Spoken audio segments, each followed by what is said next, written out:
মুক্তিযুদ্ধ সংগঠিত করেছেন, দেশ স্বাধীন হয়েছে, দেশে ফিরেছেন, এখন আপনার বয়স ৭৮ বছর, মন্ত্রী ছিলেন, রাজনৈতিক দল অর্থাৎ বিএনপির সর্বোচ্চ নীতি নির্ধারণের ফোরামের জ্যেষ্ঠ সদস্য আপনি।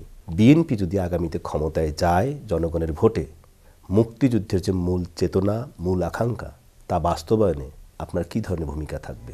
জিয়াউর রহমানের প্রতিষ্ঠিত দল, আমরা যখনই ক্ষমতায় গেছি তখন কিন্তু ওই মুক্তিযুদ্ধের চেতনাকে বাস্তবায়ন।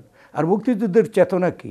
মুক্তিযুদ্ধের চেতনা এই দেশের মানুষের চিন্তা চেতনারই বহিঃপ্রকাশ। আমরা যে ইতিপূর্বে আমরা ৩১ দফা সংস্কার প্রস্তাব প্রণয়ন করেছি, ওইটাও কি ওই প্রস্তাবের মধ্যে সেটা লেখা আছে যে শহীদ প্রেসিডেন্ট জিয়াউর রহমানের ১৯ দফা, বেগম খালেদা জিয়ার ভিশন 2030 এবং আমাদের প্রণীত প্রথম হইল ২৭ দফা, যেই ২৭ দফা আমাদের ভারপ্রাপ্ত চেয়ারম্যান তারেক রহমান ওয়েস্টিন হোটেলে এটা, এবং আমি এটার বিস্তারিত উপস্থাপক।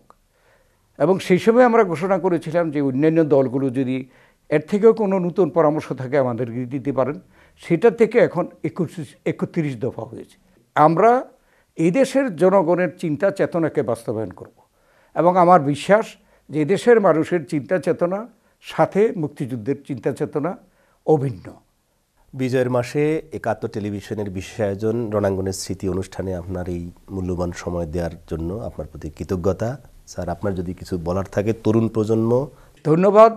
প্রথম হচ্ছে আমার ৭১ টেলিভিশনের জন্য আমার আহ্বান যে নামটার সাথে সম্পর্ক রেখে যেন ৭১ টেলিভিশন ভবিষ্যতে ভূমিকা রাখে এদেশের বাংলাদেশের মানুষের জন্য।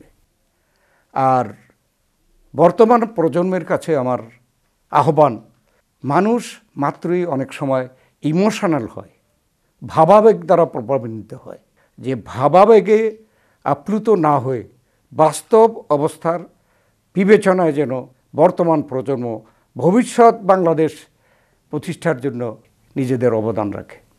ধন্যবাদ।